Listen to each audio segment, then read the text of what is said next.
oleh Yesus jaminan kami orang Kristen pasti masuk surga. Nah, kalau dasar abang mengatakan bahwa saya yakin nih, pasti nanti suatu saat ketika saya dipanggil Tuhan, saya yakin masuk surga. Dengan dasar apa? Boleh diceritakan kepada kita?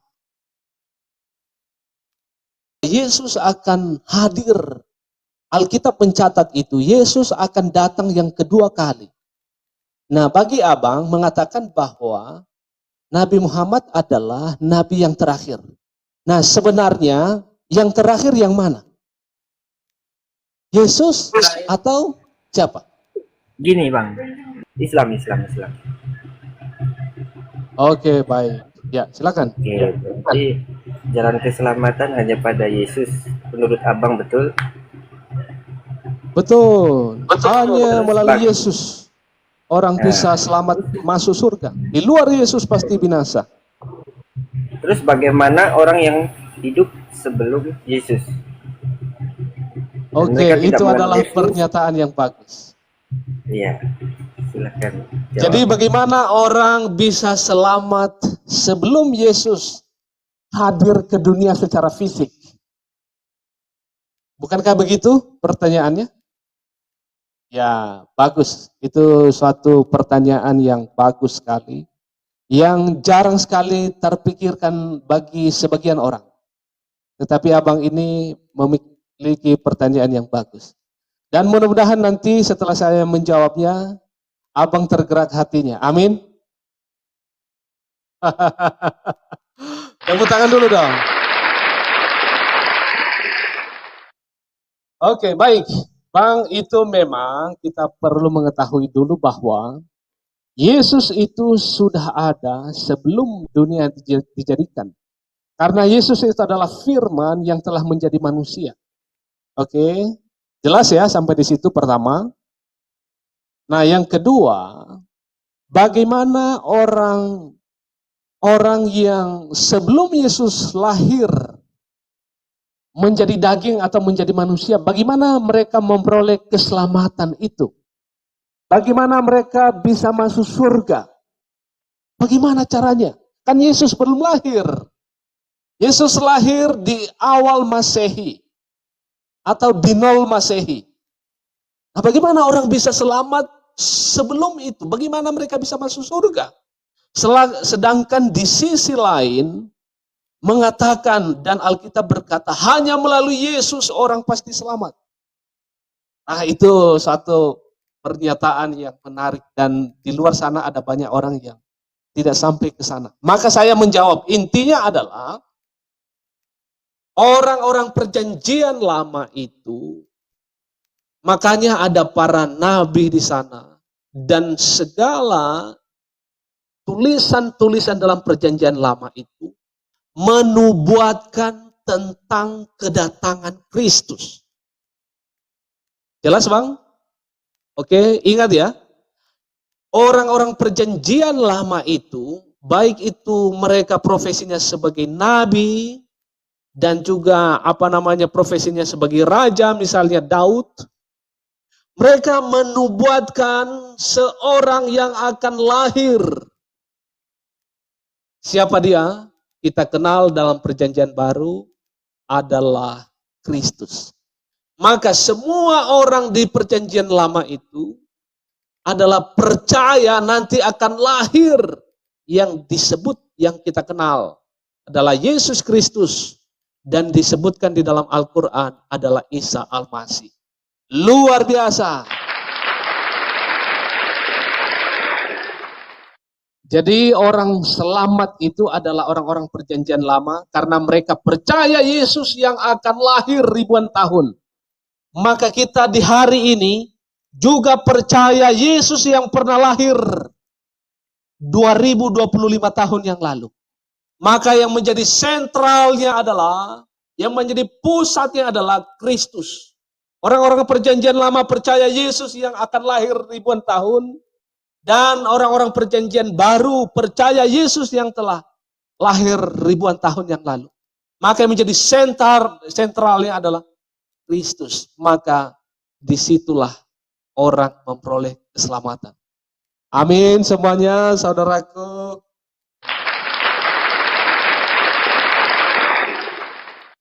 Jadi begitu Bang ya. Jadi itu adalah yang saya boleh ungkapkan, jelaskan kepada Abang. Jadi orang-orang perjanjian baru itu percaya Yesus yang sudah lahir 2025 tahun yang lalu. Tepatnya adalah di awal Masehi. Dan sebelum Masehi, ribuan tahun yang lalu sudah dinubuatkan oleh para nabi bahwa akan lahir nanti seorang raja, penasihat ajaib. Mereka percaya itu. Maka sentralnya adalah Yesus Kristus. Maka mereka bisa selamat. Oke? Jadi begitu kira-kira Bang. Jadi sentralnya adalah kepada Yesus. Makanya saya katakan, di luar Yesus tidak akan mungkin selamat. Tidak akan. Ya. Pertanyaan kedua, bahwa orang Kristen itu percaya bahwa Yesus mempunyai dua natur. Betul. Keilahian dan kemanusiaan. Betul. Adakah data di Bible bahwa Yesus itu duinatur? Secara gamblang bahwa Yesus itu duinatur itu ada nggak di Bible? Itu hanya bahasa, tetapi kita melihat bahwa begini Bang, duinatur ini secara jelasnya kita melihat bahwa natur yang pertama adalah kemanusiaan. Kita melihat bahwa Yesus itu dia mengalami sama seperti kita manusia, ya dia makan, dia minum. Ya. Jadi sama seperti kita, natur kita sebagai manusia. Tetapi di sisi lain, di dalam pribadinya adalah ada natur ilahi. Karena memang dia adalah Allah itu sendiri. Karena dia adalah firman itu sendiri yang telah berinkarnasi atau menambahkan di dalam dirinya, yaitu natur kemanusiaan. Dan ada banyak ayat-ayat yang menunjukkan hal yang demikian. Jadi jelas itu Bang, ada banyak ayatnya yang berkata demikian. Ya, berarti di Bible nggak ada ya perkataan duinatur gitu, nggak ada ya? Duinatur. Iya. Duinatur itu saya sudah jelaskan tadi bahwa di dalam diri Yesus itu dia sebagai manusia, kita kenal dia sebagai manusia biasa. Itu yang disebut natur. Dia adalah sebagai manusia yang sama seperti kita. Ya bisa makan, tidur, istirahat. Nah itu adalah disebut sebagai apa? Natur manusia. Abang makan, abang tidur, abang istirahat. Nah itu adalah disebut sebagai apa? Natur kemanusiaan. Begitu ya. Jadi kalau natur ilahi itu adalah, dia adalah Allah itu sendiri, di mana dia mengampuni dosa, dia adalah maha kuasa. Itu berbicara tentang keilahian, karena memang dia adalah Allah itu sendiri. Jadi jelas ya. Nah itu dia Bang ya, untuk hal ini.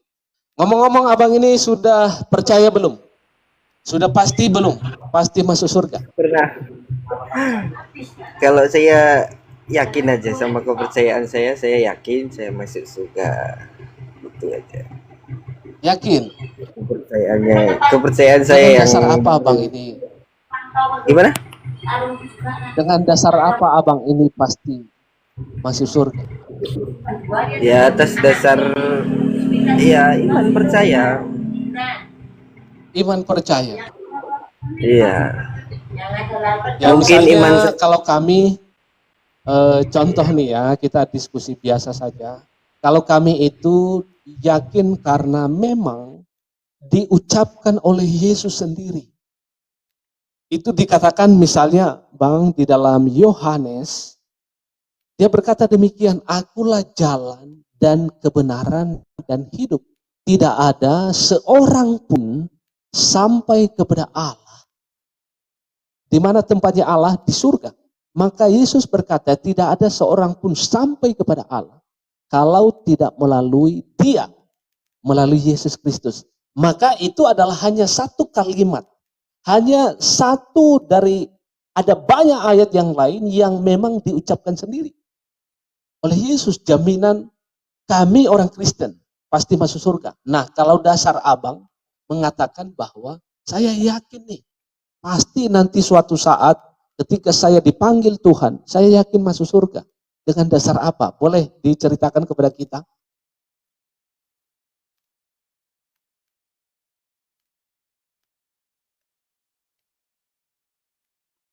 Kira-kira dengan dasar apa, Bang? Ya, kan di Islam kan sudah dijelaskan bahwa orang yang percaya itu loh. Saya tutup dulu ya. Ini ada anak kecil soalnya takutnya di ban nanti. Enggak ada. Ya. Oke. Bahwa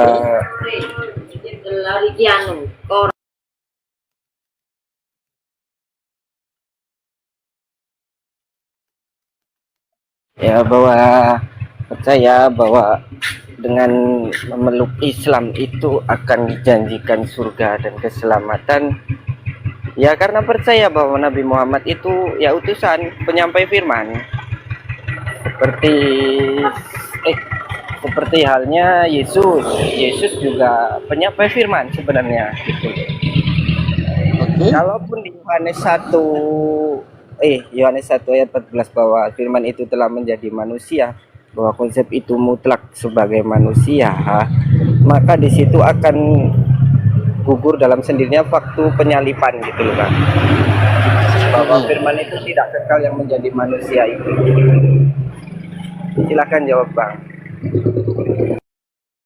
Ya, jadi abang mengatakan bahwa dasar keselamatan abang ini ialah karena hanya beriman Islam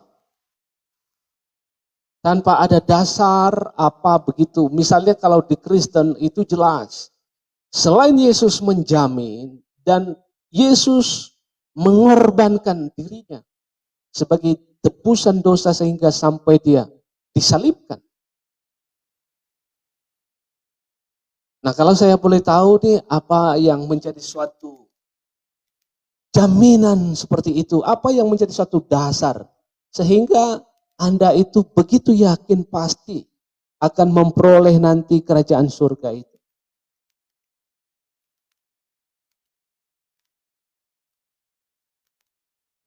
Karena di gini Bang, di Islam itu kan bahwa amal dan ibadah kan tidak bisa menyelamatkan. Yang menyelamatkan hanya rahmat Allah kan itu dijelaskan di situ. Dan dengan memeluk Islam, inna dina indallahil Islam kan, agama yang hanya diridhoi kan hanya Islam. Sedangkan Kristen Anda bilang Kristen bukan agama, betul kan? Kristen hanya pengikut Kristus. Ya. Nah, sedangkan Yesus berkata bahwa jika hidup keagamaanmu tidak lebih baik dari orang Yahudi atau orang Farisi, maka mereka tidak akan masuk kerajaan surga. Terus agama apa yang harus Anda anut? Sedangkan Yesus kan mengatakan seperti itu. Silakan. Oke. Nah, jadi begini Bang. Abang percaya bahwa masuk surga tadi bukan karena perbuatan baik. Benar?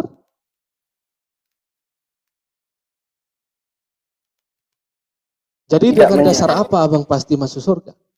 Kalau demikian? Ya karena rahmat Allah. Karena rahmat Allah kan. Semua karena kasih sayang Allah kepada kita, bahwa Allah mencintai kita, mengasihi kita, maka kita akan masuk surga gitu loh Bang. Jadi bagaimana dengan dosa-dosa abang? Allah itu maha adil Bang. Setelah dosa-dosa, seumpama saya sebagai manusia adalah segudang dosa. Gudangnya dosa itu adalah manusia.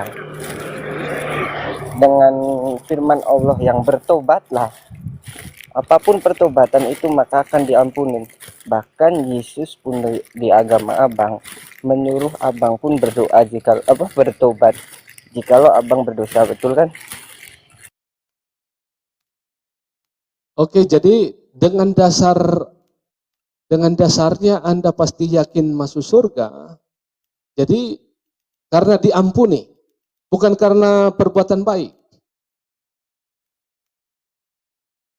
Perbuatan baik itu hanya penunjang sebenarnya. perbuatan baik itu hanya penunjang. Hanya penunjang. Iya, hanya pensupport gitu loh. Tetapi hanya perbuatan saja. Kalau tidak ada rahmat, tidak bisa gitu loh. Oh, begitu. Nah, jadi bagaimana nanti yang banyak mengatakan dan juga data-data yang menyatakan bahwa nanti kalau sudah saatnya kita mati, meninggal dunia, perbuatan baik dan amal baik itu harus ditimbang. Iya, betul. Nah, kalau menurut Abang berarti kalau misalnya Abang nih, ya kita tidak tahu kapan kita dipanggil Tuhan. Kalau menurut Abang sekarang ini, mana lebih berat? Timbangan dosa atau amal baiknya? Kalau saya sebagai manusia yang saya lakukan, ya penimbangan saya masih berat di dosa. Oke, itu sudah pasti. Sudah pasti. Ya, sudah pasti. Berarti tidak jadi dong Ya, berarti masuk surga kalau begitu. Tetapi kan Allah memerintahkan untuk bertobat. Dengan pertobatan itu maka dihapuskanlah dosa-dosa. Oke, Abang mengatakan hal demikian. Tetapi bagaimana sebelum bertobat? Misalnya, hari ini, malam ini kita belum sempat bertobat. Bagaimana hal demikian? Belum bertobat gitu. Ya. Ya tadi belum Abang sempat bilang bertobat, tetapi sudah duluan dipanggil Tuhan. Emang tahu? Emang kita tahu kapan kita dipanggil Tuhan? Gak ada yang tahu. Barangkali besok ada gempa bumi, ada tsunami, ada kecelakaan. Bagaimana? Berarti gagal dong masuk surga ya? Bukan katanya. Karena gini Bang. Tadi Abang bilang ada timbangan di akhir zaman, betul? Ya, bukan. Itu pasti ditimbang semua pribadi-pribadinya, mana yang lebih berat, dosanya atau amal baiknya. Maka Abang setuju bahwa lebih banyak berbuat dosa. Maka sekarang kalau orang itu belum sempat bertobat, berarti tempatnya di neraka dong. Iya, gini Bang. Ya. Kalau saya berkata ataupun sesuai orang bilang orang Islam itu pasti masuk surga, saya percaya. Tetapi gitu Bang. Oh, ada tetapinya. Kalau orang itu masuk surga dengan kata-kata Islam, tetapi dia belum bertobat saat dia menemui ajalnya, maka dia akan dibersihkan dulu di neraka. Itu tetap pasti itu. Itu aja. Pasti. Oh, berarti pada intinya nih teman-teman, intinya bahwa berarti kalau kita lihat Bang, setuju nggak kalau saya mengatakan bahwa semua orang di dunia ini atau saudara kita orang Islam lebih banyak dosanya daripada perbuatan baiknya. Setuju nggak? Orang Islam atau seluruh manusia? Ya kalau saya sebutkanlah semua manusia, atau misalnya kita spesifikkan orang Islam lebih banyak berbuat dosanya daripada amal baiknya. Bagaimana menurut Abang? Setuju? Karena kita manusia berdosa nih. Emang manusia gudangnya dosa, nggak ada dosa. Berarti Abang setuju nih?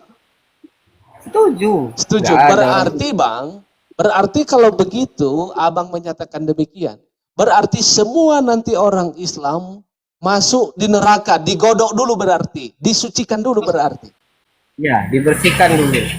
Dibersihkan karena nggak mungkin gini Bang. Karena nggak mungkin pakaian kotor dimasukkan ke lemari untuk pakaian bersih, dicampurkan ke pakaian bersih, itu tidak mungkin. Pasti dicuci dulu, baru dimasukkan ke tempat yang bersih. Gitu. Tapi kalau menurut Abang, misalnya para ulama atau tokoh-tokoh agama, kalau menurut Abang, apakah juga mereka ikut juga api penyucian? Kalau menurut Abang, sebagai logika lah, masuk itu sebagai logika bagaimana? Apakah mereka juga masuk dalam kategori penyucian? Oke gini Bang, tokoh agama, ini boleh Abang rekam ataupun di-share boleh? Saya jawab sesuai hati saya ya, sesuai keimanan saya. Bahwa tokoh agama, satu, apabila dia berceramah tapi menjelek-jelekkan makhluk ataupun menjelek-jelekkan kepercayaan orang, jangan diikuti. Itu udah pasti salah. Yang kedua, Dan dosa. ya, pasti Setuju, Bang. itu udah setuju. Terus yang kedua, bahwa ulama ataupun yang ceramah-ceramah itulah, Oke. itu tidak bisa menjamin masuk surga, tidak bisa. Nggak Bahkan bisa. contoh gini aja, contoh anaknya Nabi Nuh, ini anaknya langsung, Ya. ya, anaknya Nabi Nuh, dia masuk neraka. Apalagi Masuk yang neraka. kita, iya, dijelaskan di Al-Quran pun dijelaskan, kan gitu, nggak bisa. Kalaupun ada gini, contoh, bukan saya menjelek-jelekan ya, Ya. ataupun apa, keturunan ataupun keturunan yang dibilang apalah itulah yang di TV itu mungkin gitu kan, mungkin. Ya. Kalaupun dia ajarannya menyimpang, ya tetap salah, nggak bisa diselamatkan, kan gitu. Oh, begitu. Berdosa kita orang Islam banyak Al-Quran gitu aja.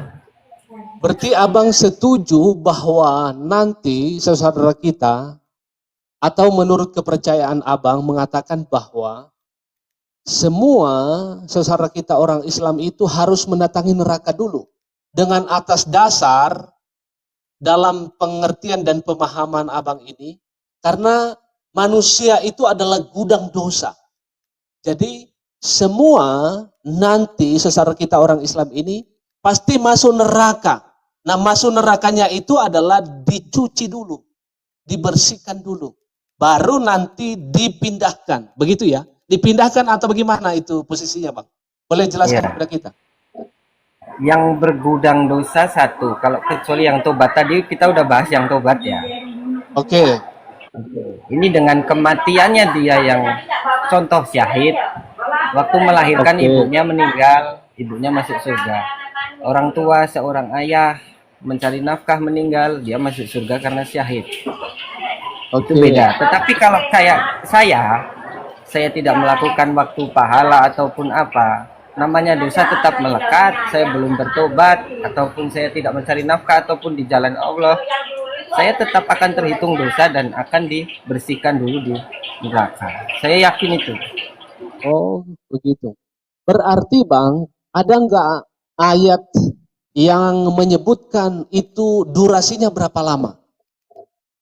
Api penyucian di sana nanti dibersihkan, dicuci dulu di sana, baru nanti dipindahkan ke surga. Kalau kitabnya saya nggak tahu kitab apa, cuman saya pernah dengar ceramah bahwa Ya. satu hari di akhirat tuh seperti 70 hari. 70.000 kah atau 70 harinya di dunia? Satu harinya akhirat, kalau nggak salah 70.000 hari di dunia. Oh, begitu. Jadi satu harinya Tuhan itu 70.000 hitungannya kita di dunia ini. Ya, itu akhirat, satu harinya akhirat. Satu harinya di akhirat. Lama sekali itu nanti, Bang. Oh, ada yang menyebutkan ini 1/1000 katanya. Ada yang taping di bawah. Mungkin itu. Betul. Mungkin itu betul mungkin. Yang saya dengar mungkin segitu. Pokoknya satu hari dunia sama satu hari di akhirat beda. Berarti nanti abang ini atau rekan-rekan kita, sesama kita orang Islam, lama juga ya. Mesti harus dicuci di sana sampai bersih. Ribuan tahun. Bahkan Iya. sampai jutaan kalau dihitung-hitung. Iya, Bisa itu jadi ya, kalau Bang? berlipat-lipat ya. Cuman gini Bang, di akhir zaman yang dijanjikan oleh Rasulullah, bahwa Rasulullah masih mempunyai satu syafaat yang belum digunakan waktu Oke. beliau masih hidup. Gitu. Jadi insya Allah syafaat itu akan diberikan kepada kami umat-umat Islam. Gitu. Dan Oh, dia jadi akan kalau menolong nanti diberikan syafaat itu menghilangkan, mengurangi hukumannya di neraka. bukan hanya mengurangi, bahkan bisa diselamatkan langsung. Oh, bisa Soalnya diselamatkan. soalnya ada di hadis bahwa Rasulullah itu tidak mau satupun umatnya berada di neraka. berada di neraka. Nah, berarti nanti yang seperti abang ini bilang, berarti itu nanti doanya itu kapan disampaikan? Ada nggak waktunya gitu? Ada saat nanti waktu hari penghakiman itu. Oh begitu, berarti yang Anda percaya berarti Nabi masih hidup atau bagaimana? Sehingga Nabi dia masih masih bisa bersyafaat bagi umatnya. Gini bang, karena yang dinamakan kebangkitan itu kan bukan bangkit rohnya saja, tetapi bangkit roh dan jasmani. Bahwa kami orang Islam percaya bahwa dibangkitkan dari tulang ekor nanti waktu hari kebangkitan dari tulang ekor kita. Dibangkitkan, dikumpulkan, baru ditimbang gitu loh bang. Nah, yang saya maksud ini adalah seperti abang bilang tadi, itu ada doa syafaat ya dari Nabi. Berarti nanti Nabi berarti mendoakan, memberikan doa kepada umatnya, itu langsung dihapuskan dosanya, begitu? Iya, betul. Betul. Wah, luar biasa ya. Berarti setelah sekian lama dulu, berarti kita tidak tahu kapan kiamatnya ini. Apa sampai ribuan tahun yang duluan sudah mati, sudah duluan dipanggil Tuhan, mereka lama dulu di sana sampai ribuan tahun.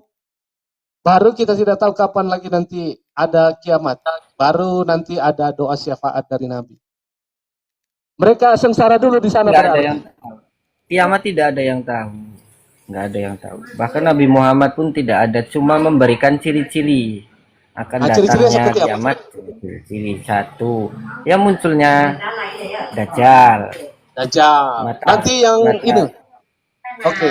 Nanti yang akan menghabisi Dajjal siapa? Yang memerangi Dajjal, yang membunuh Dajjal, Nabi Isa. Nabi Isa ya. Ya. Nabi Isa. Nah, ini bang, saya penasaran. Nanti proses pindahnya dari neraka itu, tadi kan disucikan dulu ya toh. Disucikan, dibersihkan seperti abang tadi kasih satu gambaran atau ilustrasi.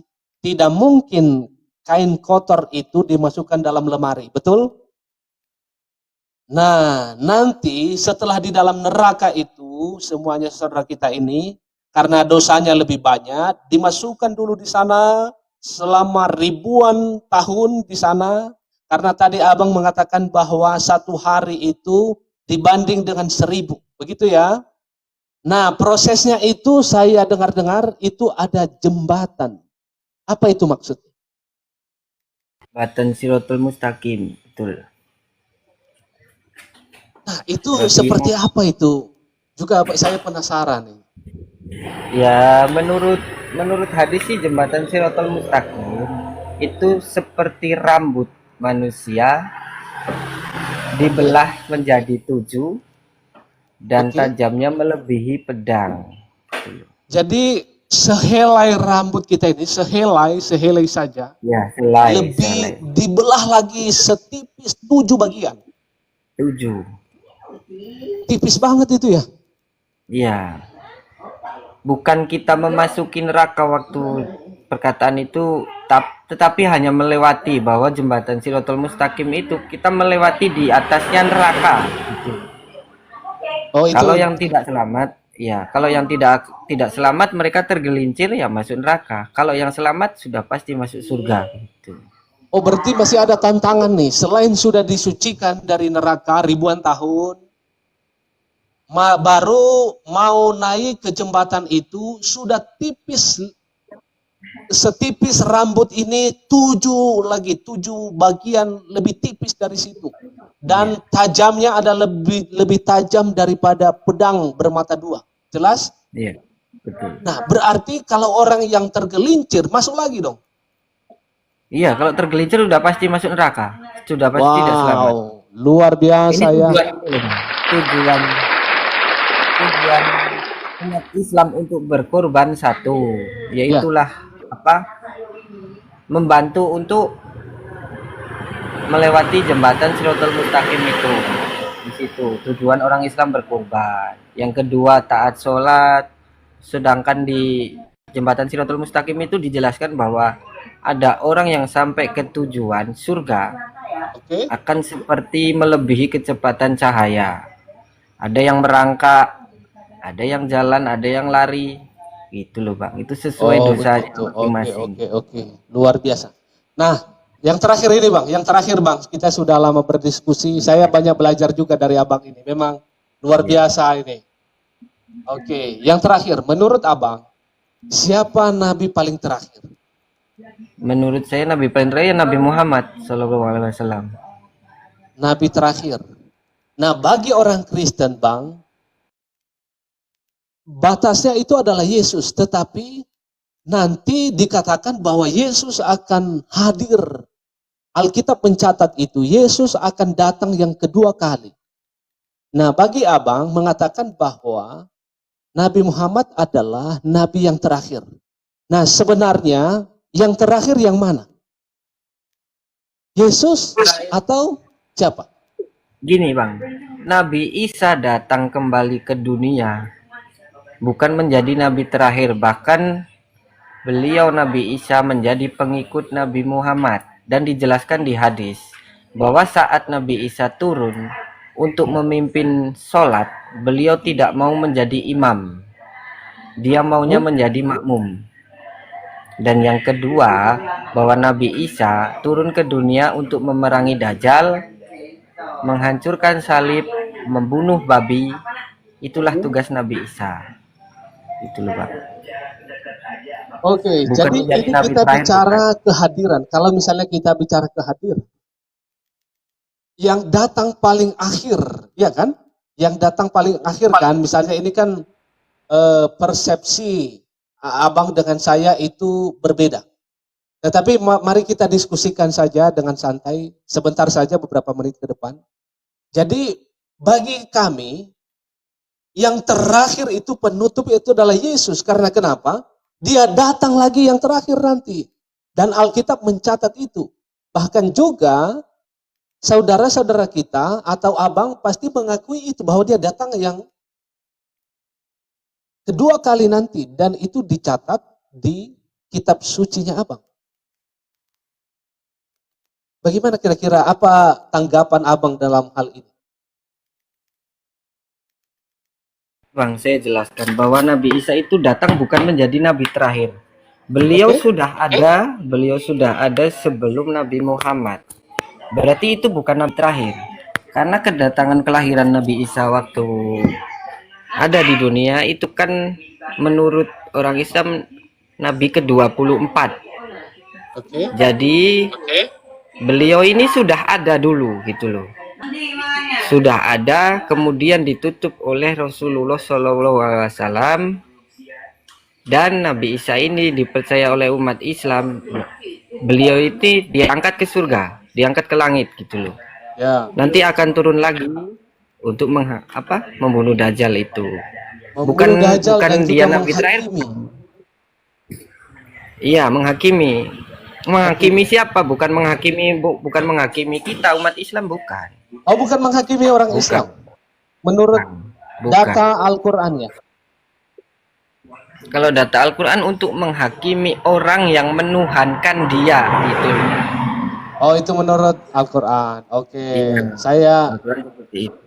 Oke, baik. Saya menghargai kepercayaan. Gak apa-apa. Kalau memang datanya berbunyi demikian, tidak apa-apa.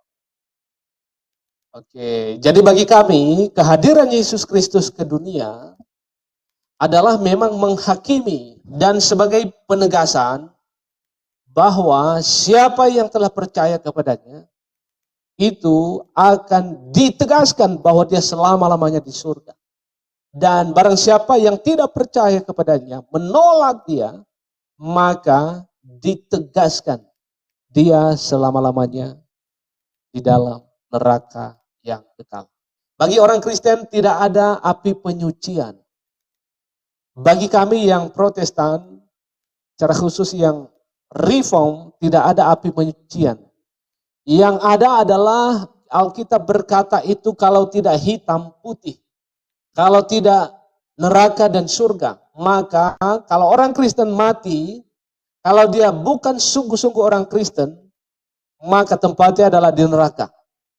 Dan kalau dia adalah orang yang sungguh-sungguh percaya kepada Kristus, maka tempatnya adalah surga. Maka bagi orang Kristen hanya dua.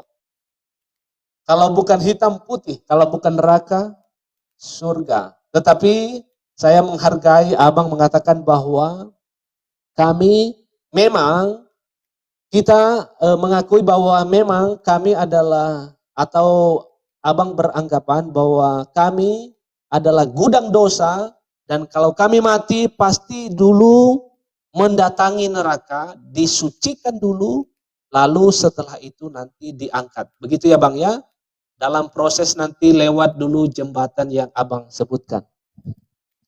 Oke, dan itu adalah kepercayaan masing-masing, tidak masalah, tidak persoalan, itu hanya kita berbagi ilmu dan menjadi edukasi bagi teman-teman kita yang menonton malam ini. Luar biasa. Thank you sudah hadir di live saya. Salam kenal dari saya. Pak Gonser namanya ya. Bang Gonser. Selamat malam, Bang. Selamat malam, selamat malam.